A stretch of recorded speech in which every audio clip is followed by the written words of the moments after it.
हाँ तो आ गए आप लोग देवी और सज्जनों। आज के इस वीडियो में मैं राजा मिश्रा आपको बताने जा रहा हूँ 23 और 24 मई 2024 की कहानी कि 23 तारीख और 24 तारीख का समय आपके लिए आखिर कैसा रहने वाला है, यानी कि दैनिक राशि फल की बात करने जा रहा हूँ। देवी और सज्जनों, जीवन में एक बात को सबसे पहले गांठ बांध लें कि जब भी प्रश्न आएगी कि कर्म बड़ा या भाग्य, तो हमेशा कर्म को चुने, भाग्य को सेकेंडरी में रखें। हमेशा इस बात का गांठ बांध लें जीवन में। और आपकी जानकारी के लिए मैं बता दूं कि कर्म से ही भाग्य का निर्माण होता है। कई लोगों को जिसके हाथ नहीं है उसका भी भाग्य काम करता है। ऐसे लोग देवी और सज्जनों इतिहास में उदाहरण है, एग्जाम्पल है, जिन्होंने अपने कर्म से भाग्य को बदल करके रख दिया। तो हमेशा कर्म को ऊपर स्थान दें और भाग्य को हमेशा नीचे रखें। भाग्य को एक नंबर पर में कभी ना रखें। यही सोच करके कर्म करें। कर्म करते जा रहे हैं, भाग्य का सपोर्ट मिल जाएगा तो थोड़ा काम तेजी से हो जाएगा। इस बात का ध्यान हमेशा रखें।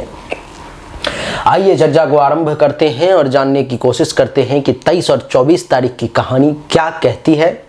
हेलो, नमस्कार, आदाब, सलाम, सत श्री अकाल, केम छो, कस्से काय, केरो हाले के नाची, यहाँ सब कैसन वाणी, हाउ आर यू, कैसे हैं आप लोग, केमो नाचो, मनक्कम, खम्हा गनी हुकुम, केमती अच्छंती की खबोर, नमस्तुभ्यं, राधे राधे। सबसे पहले 23 और 24 तारीख के पंचांग को जान लेते हैं। 23 तारीख को पूर्णिमा तिथि है, विशाखा नक्षत्र में चंद्रमा रहेंगे, गुरुवार का दिन रहेगा, चंद्रमा वृश्चिक राशि में रहेंगे और शुभ समय अभिजीत मुहूर्त की अगर बात की जाए तो 11:50 AM से 12:45 PM तक का ये समय रहेगा। दिशाशूल दक्षिण दिशा की तरफ रहेगी, यानी कि दक्षिण दिशा में 23 तारीख को आपको यात्रा नहीं करनी है। 24 तारीख को प्रतिपदा तिथि है, अनुराधा नक्षत्र में चंद्रमा रहेंगे, शुक्रवार का दिन रहेगा, वृश्चिक राशि में चंद्रमा रहेंगे, शुभ समय 11:50 AM से 12:45 PM तक का है। दिशा शूल पश्चिम दिशा की तरफ है, यानी कि पश्चिम दिशा की यात्रा आपको नहीं करनी है 24 तारीख को। आइए अब समझने का प्रयास करते हैं कि आपके लिए आखिर ये समय कैसा रहेगा। सबसे पहली जो चर्चा होगी हमारी वो मेष राशि से होगी और मेष राशि वालों के लिए चंद्रमा का प्रवेश कुंडली के अष्टम भाव में है। कुंडली के अष्टम भाव में मेष राशि वालों के लिए चंद्रमा का बैठना क्या फल देगा उसको समझिए। अष्टम भाव देवी और सज्जनों अगर जीवन का है तो मृत्यु का भी है। अष्टम भाव के नाम से लोग बहुत घबरा जाते हैं, बहुत ज़्यादा चिंतित हो जाते हैं, बहुत ज़्यादा डिस्टर्ब हो जाते हैं। अष्टम भाव है थोड़ा सा डिस्टर्ब करने वाला। अष्टम भाव में चंद्रमा के बैठने के कारण किसी प्रकार का विकार इस समय में आपको परेशान कर सकता है। मेष राशि वाले कुछ विकारग्रस्त हो सकते हैं। आप कामकाज में कुछ बाधा के आने की संभावना है। जो प्रमेह रोग के रोगी हैं मेष राशि वाले, वो लोग थोड़ा सा सावधान रहें। काम वासना की अधिक इस समय में रहेगी। बिजनेस व्यापार अच्छे तरीके से चलेगा, लेकिन उसमें कुछ समस्याओं का सामना भी करना पड़ेगा। इस समय में आपकी ज़्यादा बोलने की आदत आपके लिए परेशानी का कारण बन सकती है। और आपको बता दूं कि स्वाभिमानी बने रहेंगे। किसी प्रकार के बंधन से आप दुखी रह सकते हैं। कोई बंधन आपको परेशान करने की कोशिश कर सकता है। और आपको मैं बता दूं कि इस समय में किसी व्यक्ति, विषय, वस्तु, किसी भी चीज़ से हो सकता है आपको ईर्ष्या हो जाए, जो आपके मन को कचोट सकता है। मैं इसके बाद बात करेंगे वृषभ राशि की। वृषभ राशि वालों के लिए कुंडली के सप्तम भाव में चंद्रमा का प्रवेश है। कुंडली के सप्तम भाव में ये बैठा हुआ चंद्रमा ये दर्शाता है कि इस समय में आप एक सभ्य व्यक्ति के तौर पर में जाने जाएंगे। बहुत ही सभ्य व्यक्ति, आपके धैर्य में वृद्धि होगी। आप एक धैर्यवान व्यक्ति भी कहलाएंगे। आपके अंदर लीडरशिप क्वालिटी का भी वृद्धि होगा। एक अच्छे नेता भी कहलाएंगे आप। आपकी जानकारी के लिए बता दूं कि एक अच्छे विचारक के तौर पर में भी आप जाने जाएंगे। खूब अच्छे तरीके से किसी बात पर विचार करके और जो बोलेंगे उस बात में वजन होगा वृषभ राशि वाले। हो सकता है तो घर छोड़ करके कहीं दूर भी जाना पड़ सकता है, अथवा जा सकते हैं। अपने मन से जल में रहने वाले जीवों के लिए कुछ कर सकते हैं, अथवा उनके तरफ आपका आकर्षण हो सकता है। और इस समय में थोड़ा सा अहंकार भी आपके मन में जागृत हो सकता है। बिजनेस व्यापार निश्चित तौर पर बढ़िया करेंगे। वकील वर्ग के लोगों के लिए, अथवा ऐसे सभी लोग जिनका काम धंधा जो है सो बोलने पर में चलता है, जो बोलते हैं उस पर में ही निर्णय होता है, तो ऐसे सभी लोग वाद विवाद करने वाले वक्ता प्रकृति के जितने भी लोग हैं, चाहे वो कवि हों, राइटर हों, लेखक हों, संपादक हों, वकील हों, जज हों, किसी भी प्रकार के कंसल्टेंसी का काम जिनका भी है, उन सभी के लिए ये समय वृषभ राशि वाले अच्छा रहेगा। आपको मैं बता दूं कि आपकी कीर्ति में वृद्धि होगी, शीतल स्वभाव बना रहेगा और काफ़ी स्फूर्तिवान यानी कि ऊर्जावान भी आप बने रहेंगे। वृषभ के बाद बात करेंगे मिथुन राशि की। मिथुन राशि वालों के लिए कुंडली के छठे भाव में चंद्रमा का प्रवेश है। कुंडली के छठे भाव में बैठा हुआ चंद्रमा मिथुन राशि वाले जातक के लिए दर्शाता है कि कफ का रोग आपको परेशान कर सकता है। थोड़े से कफीले स्वभाव के आप हो सकते हैं। थोड़ा सा सर्दी खांसी जुकाम आपको परेशान कर सकता है। जिंदगी को रिस्क में डाल करके कोई काम ना करें तो ज़्यादा बढ़िया रहेगा।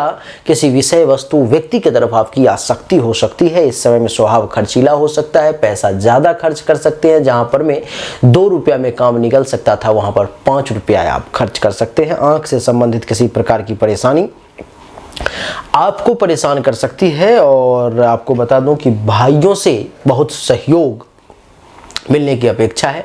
आपके भाइयों से आपका प्रेम बहुत बना रहेगा, बड़ा अच्छा संबंध रहेगा। मिथुन के बाद बात करेंगे देवी और सज्जनों कर्क राशि की। कर्क राशि वालों के लिए कुंडली के पंचम भाव में चंद्रमा का प्रवेश है। कुंडली के पंचम भाव में बैठा हुआ चंद्रमा कर्क राशि वालों को बताता है कि इस समय में आपका स्वभाव चंचल रहेगा। स्थिरता इस समय में बहुत कम आपको देखने को मिलेगी। कन्या संतान अगर है तो आपको सुख की प्राप्ति होगी। सदाचारी निश्चित तौर पे बने रहेंगे। जुआ सट्टा लॉटरी गेमिंग टेविंग से कुछ लाभ आपको मिल सकता है। और क्षमाशील स्वभाव रहेगा। अगर कोई गलती भी कर देता है तो आप उसे बहुत आसानी से इस समय में क्षमा कर देंगे, क्योंकि आपका हृदय बहुत ही सरल रहेगा। कर्क के बाद बात करेंगे सिंह राशि की। सिंह राशि वालों के लिए कुंडली के चौथे भाव में चंद्रमा का प्रवेश है। कुंडली के चौथे भाव में चंद्रमा का प्रवेश ये दर्शाता है कि आपको दान पुण्य करने का अवसर प्राप्त होगा। आपका स्वभाव दानी जैसा रहेगा, दान पुण्य खूब करेंगे। मान सम्मान का भी अच्छा खासा प्राप्ति होगा। आप एक मान सम्मान वाले व्यक्ति कहलाएंगे। एक सुखी व्यक्ति के तौर पर में जाने जाएंगे। इस समय में आपको हर प्रकार का सुख निश्चित तौर पे प्राप्त होगा। उदार प्रकृति रहेगी। कोई कुछ मांग लेगा उसे मना नहीं कर पाएंगे। राग द्वेष से वर्जित रहेंगे। किसी प्रकार की बीमारी है तो उससे राहत होगा। इस समय में किसान वर्ग के लोगों के लिए भी समय बढ़िया है। जो ऐसे लोग जिनका विवाह हो चुका है उनको भाग्य का भी साथ मिलेगा। और आपको बता दूं कि इस समय में कुंडली के चौथे भाव में चंद्रमा के बैठने के कारण आप एक बुद्धिमान व्यक्ति के तौर पे जाने जाएंगे। आपकी बुद्धि बहुत ही शार्प, बहुत ही तीक्ष्ण इस समय में कहलाएगी। सिंह के बाद बात करेंगे कन्या राशि की। देवी और सज्जनों, कन्या राशि वालों के लिए कुंडली के तीसरे भाव में चंद्रमा का प्रवेश है। कुंडली के तीसरे भाव में बैठा हुआ चंद्रमा कन्या राशि वाले जातक के लिए दर्शा रहा है कि आपका स्वभाव बहुत ही प्रसन्न चित्त रहेगा। आप एक तपस्वी प्रवृत्ति के व्यक्ति कहला सकते हैं। आपकी आस्था ईश्वर में बनी रहेगी। भाषा बहुत ही मीठी आप बोलेंगे, मधुरभाषी कहलाएंगे। हाँ, कफ का रोग कुछ परेशान आपको सर्दी खांसी जुकाम जरूर कर सकता है। लेकिन अगर कहीं पर में कोई प्रेम संबंध वगैरह चल रहा है तो उन मामलों में आपका समय काफी बढ़िया रहेगा। कन्या के बाद तुला राशि वालों के लिए कुंडली के दूसरे भाव में चंद्रमा का प्रवेश है। कुंडली के दूसरे भाव में चंद्रमा का प्रवेश ये दर्शाता है कि आपकी भाषा बहुत मधुर रहेगी। आप एक सुंदर, सुशील, व्यक्ति के तौर पे जाने जाएंगे। आपका चेहरा बड़ा चमकता हुआ प्रतीत होगा। भोग विलास करने का अवसर मिलेगा। परदेश जाने की इच्छा आप में जागृत हो सकती है, इसलिए आप प्रदेशवासी भी कहलाएंगे। और आपको मैं बता दूं कि सहनशीलता आप में बढ़ेगी। शांति प्रिय व्यक्ति के तौर पर में जाने जाएंगे। भाग्य का भी अच्छा खासा साथ मिलेगा आपके लिए। तुला राशि वाले ये समय निश्चित तौर पर में अच्छा कहलाएगा। तुला के बाद बात करेंगे वृश्चिक राशि की। वृश्चिक राशि वालों के लिए कुंडली के प्रथम भाव में चंद्रमा का प्रवेश है। कुंडली के प्रथम भाव में बैठा हुआ चंद्रमा ये दर्शाता है कि वृश्चिक राशि वाले जातक इस समय में बलवान कहलाएंगे, काफी ऊर्जावान, ताकतवर, ऐश्वर्यशाली कहलाएंगे। आपके सुख में वृद्धि होगी। बिजनेस व्यवसाय भी काफी बढ़िया चलेगा। गायन वादन की तरफ आपका ध्यान रहेगा और आपका शरीर जो है थोड़ा सा आलस से प्रवृत्ति वाला हो सकता है। थोड़े से आलसी किस्म के आप इंसान इस समय में देखे जा सकते हैं। वृश्चिक के बाद बात करेंगे देवी और सज्जनों धनु राशि की। धनु राशि वालों के लिए कुंडली के 12वें भाव में चंद्रमा का प्रवेश है। कुंडली के 12वें भाव में बैठा हुआ चंद्रमा धनु राशि वाले जातक के लिए दर्शाता है कि आंख से संबंधित समस्याओं का सामना करना पड़ेगा। आप एक चंचल प्रकृति के व्यक्ति रहेंगे। आपको स्थिर रह करके एक जगह रह करके काम करना थोड़ा सा मुश्किल होगा और दिमाग भी कंसंट्रेट नहीं रह पाएगा। कफ से संबंधित रोग परेशान कर सकता है। गुस्सा में ज़्यादा रह सकते हैं। एकांत प्रिय कहलाएंगे। चिंतनशील बने रहेंगे। भाषा बड़ी मीठी और मृदुभाषी जिसे कहते हैं वो इस समय में आप बने रहेंगे। खर्चा इस समय में आपको अधिक जो है सो करना पड़ सकता है। धनु के बाद बात करेंगे मकर राशि की।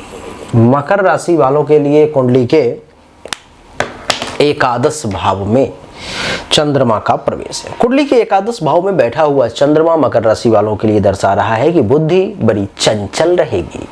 देवी और सज्जनों इस समय में गुणवान बने रहेंगे। आप संतति और संपत्ति दोनों के सुख से युक्त रहेंगे। आपके सुख में वृद्धि होगी। आप एक लोकप्रिय व्यक्ति के तौर पर में जाने जाएंगे। आपके यश में भी खूब वृद्धि होगी। आप एक दीर्घायु, जिंदगी में अगर आज कोई संकट भी आने वाला है, कल कोई संकट भी आने वाला है, तो चंद्रमा उसे हारने की क्षमता रखेगा। मीटिंग वगैरह खूब करेंगे। कहीं बाहर जाने की इच्छा जागृत हो सकती है और अपने कार्य में, अपने कर्तव्य को लेकर के आप बहुत ही ईमानदार बने रहेंगे और एक्सपर्ट भी कहलाएंगे। मकर के बाद बात करेंगे देवी और सज्जनों कुंभ राशि की। कुंभ राशि वालों के लिए कुंडली के 10वें भाव में चंद्रमा का प्रवेश है। कुंडली के 10वें भाव में बैठा हुआ चंद्रमा ये दर्शाता है कि कार्य कुशलता इस समय में अगर किसी को देखना है तो वो आप में देखे। आप एक कार्य कुशल व्यक्ति के तौर पे जाने जाएंगे। काफ़ी दयालुता आपके अंदर रहेगी, यानी कि दयालु भी बने रहेंगे। आपकी बुद्धि काफ़ी निर्मल रहेगी। बिजनेस व्यापार बहुत अच्छे तरीके से आप कर पाएंगे। कर्तव्य परायण कहलाएंगे। सुख में वृद्धि होगी। आपके यश में वृद्धि होगी। आप एक विद्वान व्यक्ति के तौर पे जाने जाएंगे। कुल दीपक भी कहलाएंगे। संतोषी, लोकहितैषी, मान सम्मान वाला, प्रसन्न चित्त और दीर्घायु भी आप इस समय में कहलाएंगे। यानी कि कुंभ राशि वालों के लिए यह समय निश्चित तौर पे बढ़िया है। कुंभ के बाद अब बात करेंगे मीन राशि की। मीन राशि वालों के लिए कुंडली के 9वें भाव में चंद्रमा का प्रवेश है। कुंडली के 9वें भाव में बैठा हुआ चंद्रमा ये दर्शाता है कि संतति और संपत्ति इसका सुख आपको प्राप्त होगा। धर्म का पालन करके धर्मात्मा कहलाएंगे। कर्तव्यशील बने रहेंगे। कार्यशील बने रहेंगे। प्रवास प्रिय व्यक्ति का ये समय है। आपको इस समय में अपने गांव शहर को छोड़ करके कहीं दूसरे जगह जाने की इच्छा जागृत हो सकती है। न्याय व्यवस्था आपकी अच्छी रहेगी। बुद्धि बड़ा चंचल रहेगा। विद्वान व्यक्ति के तौर पे जाने जाएंगे। विद्या प्राप्ति की तरफ अभी भी आपके मन में एक गजब का ललक रहेगा। साहसी कहलाएंगे और भाइयों का सुख थोड़ा सा आपको इस समय में मीन राशि वाले कम प्राप्त होगा। तो देवी और सज्जनों यही थी मेष से लेकर के मीन तक की कहानी, जो सभी राशि के बारे में बहुत ही संक्षिप्त में हमने आपको बताने का प्रयास किया।